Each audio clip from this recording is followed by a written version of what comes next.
what's going on, y'all? T-Bob here. And Jake as well. And you're about to watch a little OTB LSU. We're going to give you all the latest, greatest between LSU football, baseball, women's basketball, softball, and everything in between. Bottom line, if you want to talk Tigers, keep it locked, subscribe, like it, and we hope you enjoy it. Return to the practice field yesterday, coming off of spring break. And the thing that stood out to me the most is the depth of this LSU offense. And it starts on the offensive line, Jake, where I think interesting to note in yesterday's practice, the two big-name transfers, Braylon Moore, Josh Thompson, both running with the twos. You had Cohen Eccles. It was DJ Chester, Paul Mabinga, and Cohen Eccles in the middle, with Tyree Adams and Weston Davis on the edges, and then Braylon Moore, Josh Thompson, and others backing them up. This is, well, look, first off, none of this is final. Second off, this is a good thing. At this point, is it maybe a little worrisome for the transfers themselves? Like, is it stink for them themselves? Sure. But what this tells us is that the competition sparked by having multiple good players competing over playing time, these spots, these super valuable spots, it's pushing everyone to be the best version of themselves. So I kind of started on the offensive line thinking about that, but then go down the list. I mean, 11 personnel with the ones, Jake. It's Aaron Anderson, Xavier Thomas, Chris Hilton, Trades Green, Caden Durham. But then what about when you go with the twos? Nick Anderson, Barry and Brown, Kyle Parker, Van Buren, Bauer Sharp, Caleb Jackson. That's a really good two deep. All the way top to bottom. Like, this LSU offense should be elite and should be somewhat injury resistant. I mean, those 6 receivers are insane. Yeah, the receiver room is deep with 3 E's in the middle, as we like to say here. But the offensive line, I want to ask you this. Because I think that's maybe even the more important thing here. Because I feel like you've got receivers. Yeah. And LSU's kind of always had receivers, and you finally figured out some quarterbacks to be able to throw it to him. But it's a deep room. If you have one guy go down, it feels like there's a lot of guys with the same skill set where you can plug and play a bit. And maybe you miss a little bit, but it's not great enough where you're going to just absolutely, implode on yourself. Yeah. Now, the offensive line, like that to me,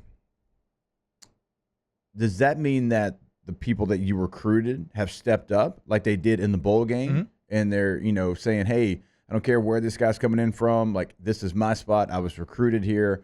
When they had the opportunity, it was pretty impressive. Or is it like, maybe the transfers right now, maybe they're just trying to play catch up a bit? Because I actually think, like, if your guys are holding off guys that have starts in the Big Ten and the ACC, that bodes really well for you. Yeah, I mean, exactly. We're like mine there. I think it's the former where you're talking about, where it speaks more to your recruits developing well and playing well. Because, yeah, I mean, that is the bottom line. Josh Thompson and Braylon Moore are guys that have a ton of starts on this level of football, whereas maybe some of the guys they're competing with don't have as much in-game experience. So if you're outplaying them at this moment, that's very good. Again, this is a true iron sharpens iron situation here, and everybody's going to be needed because injuries will happen, and everybody's going to be needed at some point this year. But yeah, it makes me. That would be the main takeaway. And it kind of extends to the receivers, right? Because if Nick Anderson walks into – like, Nick Anderson is immediately a top 3 receiver on 95% of rosters in college football. And maybe he ends up being that. Again, maybe Josh Thompson and Braylon Moore end up being the starters. But the fact that they're not yet speaks to these young guys, especially in the offensive line, less a receiver, but the young guys really – developing well. So yeah, I mean, the depth, the two deep of the LSU offense right now, even down to Van Buren being the backup quarterback, is pretty insane to me. It's probably the best. It feels like the deepest two deep that I can think of in quite some time for this team. And LSU had a good receiver room a year ago. I think it's better this year. Yeah, I think. You add 2 guys from the SEC in Anderson and Brown. Your leading receiver, Aaron Anderson, is back. You've got Chris Hilton Jr., hopefully, fully healthy for the season. We saw what kind of game changer he can be at the end of the year when he was fully healthy. Xavier Thomas is back. Kyle Parker's back healthy. I don't really think there's not a way that you can convince me that last year was better. And I know you lose Kyron Lacy, but I think with who you've added, you're not losing anything.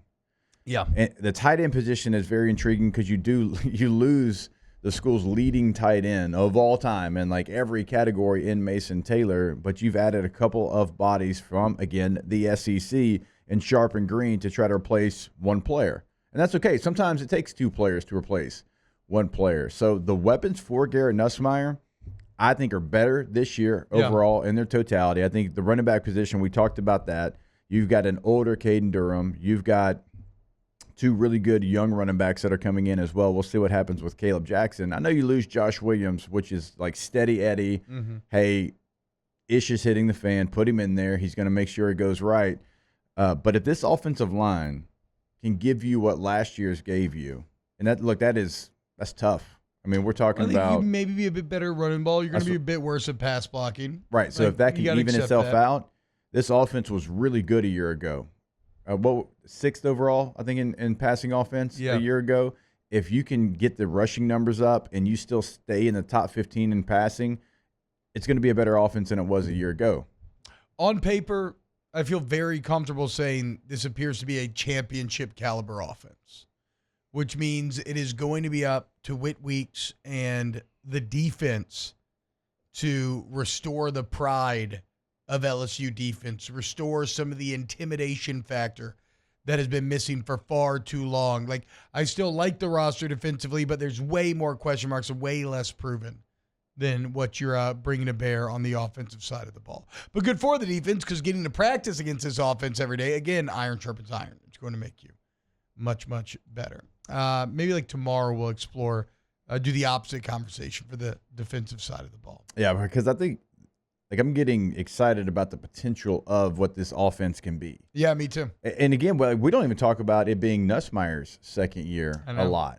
Like, year 1 was so good, and you counted on him so much. I mean, he barely, like a 2.5 game kind of lull. Outside of that, he was damn near elite for most of the season. Everywhere that you look, he is the best quarterback coming back in the SEC.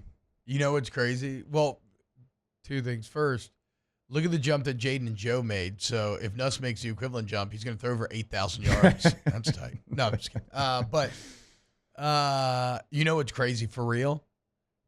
Like all the national quarterback lists, it's all like Klubnik and Nusmeier. Yeah.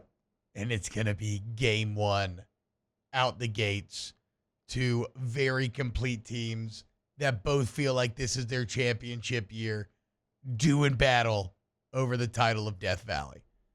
This is easily the most, and this is from a program that plays big-time openers all the time, but this has got to be the most hyped opener since Oregon, 2011. Yeah. Easily. I mean, these are 2 true championship contenders. It may be the best out-of-conference game all season. Maybe the only other one would be like Texas at Ohio State, which I think maybe that same weekend. I'll have to double-check. But that's going to be crazy. It's going to be Arch's debut. It's going to be Julian Sayan's debut. Defending national champs. That's pretty sexy to think about, too, dude. Not going to lie. Most lists that I see, it's LSU Clemson 1. Yeah. Yeah. So it truly is like Heisman, Little Death Valley, Big Death Valley. Yeah. Season opener for LSU, little old Clemson. Oh, 5 in a row, dude. Nobody gets us 6 times, though, okay? We draw the line at 5. We'll see. Wow, Jake, what incredible takes. I mean, those guys, they're just the best. I think so. And if you think so, again, hit the like button, subscribe, ring the bell so you get notifications when we post every single day here on OTB LSU.